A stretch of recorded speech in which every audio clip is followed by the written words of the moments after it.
Assalamualaikum warahmatullahi wabarakatuh. Saya Huzil Waalaikumsalam. dan saya bersama Ustaz Mahfud, narasumber wawancara kita kali ini. Assalamualaikum Pak. Bagaimana kabarnya Pak? Waalaikumsalam. Waalaikumsalam warahmatullahi wabarakatuh. Zil gimana Zil? Alhamdulillah Pak. Baik. Ya, saya di sini yang akan mewawancarakan Bapak mengenai Sapa Ramadan kali ini dari Sekolah Indonesia Kairo. Dan saya izin mengajukan beberapa pertanyaan kepada Bapak mengenai bulan Ramadan di Mesir ini pada masa COVID-19 tersebut. Bisa langsung dimulai saja Pak wawancaranya? Oke. Iya, boleh. Pertanyaan pertama, bagaimana perasaan Bapak berpuasa pada bulan Ramadan tahun ini di tengah-tengah pandemi COVID-19 ini? Pada tahun ini ya mungkin agak berbeda dengan tahun-tahun sebelumnya. Karena adanya COVID-19 ini atau pandemi corona yang menyebabkan agak sedikit terhalang keluasan untuk beribadah. Tapi itu adalah sebuah penjagaan bagi diri kita ya, agar kita tidak tertular oleh pandemi corona. Jadi kita tetap mengikuti instruksi dari pemerintah bahwasanya kita melaksanakan ibadah puasa, taraweh, dan tadarus dilaksanakan semuanya di rumah. Seperti itu. Untuk menjaga kesehatan kita dan diri kita dan diri orang lain semuanya, supaya bisa beribadah dan menjalankan puasa ini dengan sehat wal afiat. Oke, Pak, untuk pertanyaan selanjutnya, menurut Bapak syarat sah berpuasa bagi umat Islam itu apa ya Pak? Dan mohon diberikan penjelasan. Dalam puasa ada dua syarat. Yang pertama syarat wajib dan syarat sah. Syarat sah ini hampir sama dengan syarat wajib. Cuma yang membedakan syarat wajib itu adalah orang yang sudah memenuhi syarat wajib maka dia wajib berpuasa. Nah, kemudian syarat sah, puasa itu dikatakan sah. Puasa orang yang sudah memenuhi syarat wajib ini dikatakan sah kapan? Ketika dia memenuhi syarat sah berikut ini. Dalam kitab Matan Goyah wa Takrib dijelaskan bahwasanya syarat syurutu sihhatis shaum arba'ah. Syarat sahnya puasa itu ada 4. Yang pertama, an-naqa minal haid, suci dari haid. Yang pertama adalah suci dari haid. Orang yang mau berpuasa atau wanita yang ingin berpuasa maka dia harus haid. Kalau seandainya wanita yang sedang haid atau yang sedang berhalangan itu berpuasa, maka puasanya tidak sah. Kemudian syarat yang kedua, al-Islam, harus beragama Islam. Nah, syarat yang kedua ini sama seperti dengan syarat wajib. Syarat wajib ada juga namanya syarat beragama Islam. Harus beragama Islam. Kalau orang yang tidak beragama Islam, maka tidak sah puasanya. Sebagaimana Allah berfirman dalam Al-Qur'an, ya ayyuhalladzina amanu kutiba alaikumusiyam. Nah, khitabnya di situ ya ayyuhalladzina amanu, wahai orang-orang yang beriman. Man amana, yang beriman. Barang siapa yang beriman itu yang beriman kepada Allah Subhanahu wa taala. Kemudian syarat yang ketiga adalah at-tamyiz. Tamyiz atau dalam bahasa Indonesia disebut juga dengan al-mumayyiz. Apa maksudnya? Yaitu orang yang bisa membedakan mana yang baik dan mana yang buruk, yang sudah akalnya sudah sempurna, yang sudah bisa membedakan oh ini baik, oh ini buruk, seperti itu. Syarat yang keempat adalah al-waqtu al-qabil lis-shaum. Dilaksanakan puasanya itu sah dilaksanakan ketika puasanya itu sesuai dengan waktu yang diperbolehkan berpuasa.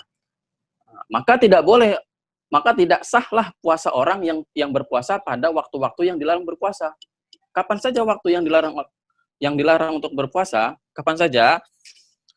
Yang pertama, yaumul aidaini. Nah, pada hari Id.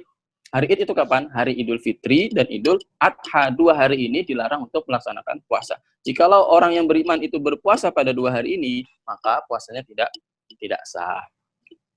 Kemudian, kapan lagi hari-hari yang dilarang berpuasa? Ayyamut tasyrik, hari-hari tasyrik. Kapan hari tasyrik itu? Yaitu tanggal 11, 12, dan 13 Zulhijjah. Kemudian yang terakhir, hari yang dilarang berpuasa itu pada Yaumus Syak atau hari yang ragu gitu kan, pada akhir bulan Sya'ban tanggal 30. Apakah ketika maghrib itu apakah dia sudah melihat hilal atau belum? Nah, ketika itu kan masih syak. Kalau masih syak itu maka dia dilarang untuk berpuasa. Kalau dia masih syak, belum yakin atas munculnya awal Ramadan itu, maka belum dianjurkan untuk melaksanakan puasa, belum boleh untuk melaksanakan ibadah puasa. Maka kalau dia berpuasa, puasanya tidak sah. Oke. Untuk pertanyaan selanjutnya, di dalam ibadah puasa ada yang disebut rukhsah atau bisa disebut kemudahan. Bisa tolong dijelaskan Pak, apa maksud dari rukhsah puasa tersebut dan kapan dilaksanakannya? Puasa bagi umat Islam itu hukumnya adalah wajib, ya kan? Tadi dijelaskan ayat sebelumnya, tadi Bapak jelaskan, ya ayyuhalladzina amanu kutiba alaikumusiyam, diwajibkan atas kamu berpuasa. Nah, tetapi Allah memberikan rukhsah bagi orang-orang tertentu untuk tidak melaksanakan ibadah puasa. Siapakah orang-orang yang diberikan rukhsah ini? Yang pertama, dijelaskan juga dalam kitab yang sama tadi, Matan Ghaya wa Taqrib, dijelaskan ini tentang kitabnya yang menjelaskan tentang mazhab Syafi'iyah.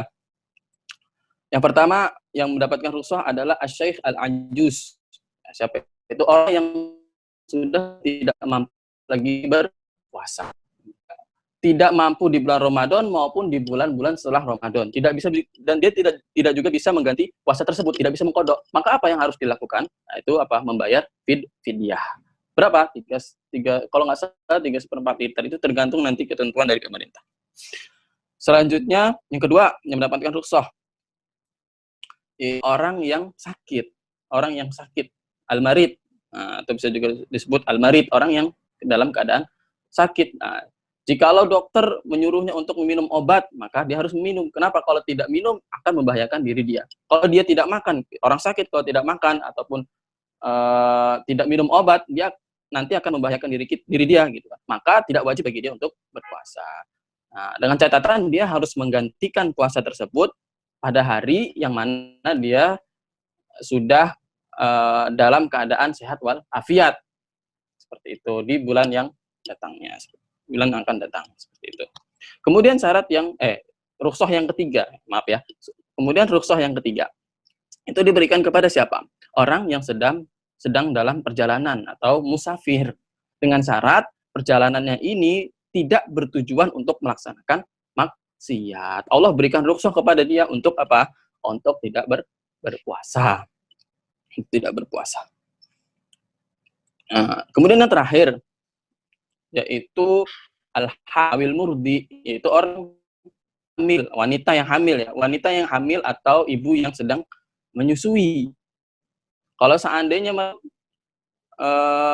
atas bahaya, atas kesehatan atau atas bahaya terhadap dirinya gitu kan, maka boleh bagi dia untuk makan pada bulan puasa itu, tetapi wajib bagi dia untuk menggantikan dengan qadha.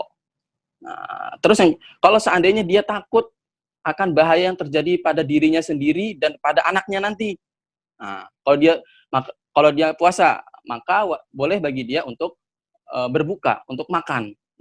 Tetapi dengan catatan dia juga harus menggantinya dengan qadha. Tapi kalau seandainya wanita ini takut akan bahaya terhadap anaknya saja ya, tidak terhadap dirinya, terhadap anaknya saja, maka dia wajib bagi dia mengqadha dan juga membayar fidyah. Seperti itu. Ada tambahan juga ini dalam kitab Matan Ghaya wa Taqrib yang terakhir itu al-ghazwah. Ketika dalam keadaan ghazwah. Saya Pak, mungkin untuk menghemat waktu langsung saja Pak ke pertanyaan terakhir. Apa saran dan pesan Bapak untuk kami, khususnya keluarga besar Sekolah Indonesia Kairo dan umumnya masyarakat Indonesia yang berada di Mesir dalam menjalankan ibadah Ramadan pada tahun ini? Apa saran dan pesan yang akan Bapak sampaikan ke kami semua? Oke, dalam masa pandemi corona ini, pesan tidak hanya warga Sekolah Indonesia Kairo ataupun masyarakat, tapi juga untuk diri Bapak sendiri ya. Pesannya tetap melaksanakan ibadah kepada Allah, istiqomah menjalankan ibadah puasa, tadarus, berzikir dan lain sebagainya, dan tetap menjaga diri dari perbuatan yang tercela.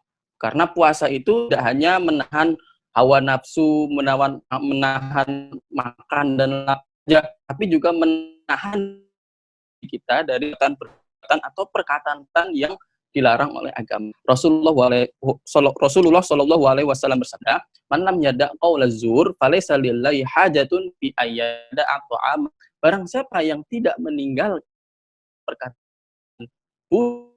baik, maka Allah membutuhkan pun dia meninggalkan makan dan meninggalkan minum. Rubba somin laisa min silwal apa dia apa melainkan lapar dan haus saja, kata Rasulullah Shallallahu Alaihi Wasallam. Terus Rasulullah Shallallahu Alaihi Wasallam bersabda juga, ya, al ibadatu fil hijri ka hijratin ilayya. Nah, ibadah dalam masa huru hara, nah, kalau di sekarang nih pandemi corona ini ya, masa huru hara ini itu bagiku, kata Rasul, bagiku itu seperti berhijrah, kata Rasulullah Shallallahu Alaihi Wasallam. Amsaskum qarhun faqad masal qauma qarhum misluh. Jikalau kamu tertimpa musibah, sebelum kamu juga pernah tertimpa musibah. Jadi tetap kita selalu meningkatkan ibadah kita kepada Allah Subhanahu wa taala. Tidak boleh putus asa, apalagi kita keluh atas apa yang terjadi sekarang. Tetap kita melaksanakan ibadah kepada Allah Subhanahu wa taala. Al jaza'u al qadril amal, balasan sesuai dengan amal perbuatannya. Terakhir, pesan. Ada tambahan sedikit ya, Bapak. Keinget nih ya. Imam Ibnu Athaillah As-Sakandari dalam kitabnya Iqazul Umam pernah berkata, nazabatul qalbi salasah. Nah, jadi puasa itu tidak hanya meninggalkan hawa nafsu, makan, meninggalkan berbuat buruk dan sebagainya, tapi kita juga harus memelihara hati kita. Bagaimana cara memelihara hati kita? Nazabatul qalbi salasah, kata Imam Ibnu Athaillah As-Sakandari. Nah, awalan al-istighfar, pertama apa? Membaca istighfar Allahul Azim. Dilaksanakan, kalau bisa dilaksanakan lebih baik lagi dilaksanakan setiap setelah selesai sholat 5 waktu. Baca 33 kali astagfirullah. Itu nanti akan membersihkan hati kita dari segala kotoran-kotoran. Cara yang kedua adalah dengan membaca la ilaha illallah. La ilaha illallah, la ilaha illallah, zikir. Terus mengingat Allah agar hati kita menjadi bersih. Kemudian yang terakhir, yang ketiga nih kata Imam Ibnu Athaillah As-Sakandari, cara yang ketiga adalah dengan membaca sholawat atas Nabi. Sholatu ala Nabi. Membaca sholawat atas Nabi. Jadi rajin-rajinlah kita bersolawat atas Nabi Shallallahu Alaihi Wasallam setiap pagi dan petang. Ya, itu. Mungkin hanya itu saja Pak yang ditanyakan. Terima kasih Pak untuk menyempatkan diri untuk menjawab pertanyaan dari kami ini. Semoga ibadah puasa kami lancar dan diberi kemudahan kepada Allah Subhanahu wa taala, dan insyaallah terhindar dari virus yang telah membahayakan dunia ini. Amin. Amin. Kurang lebihnya mohon maaf. Assalamualaikum warahmatullahi wabarakatuh.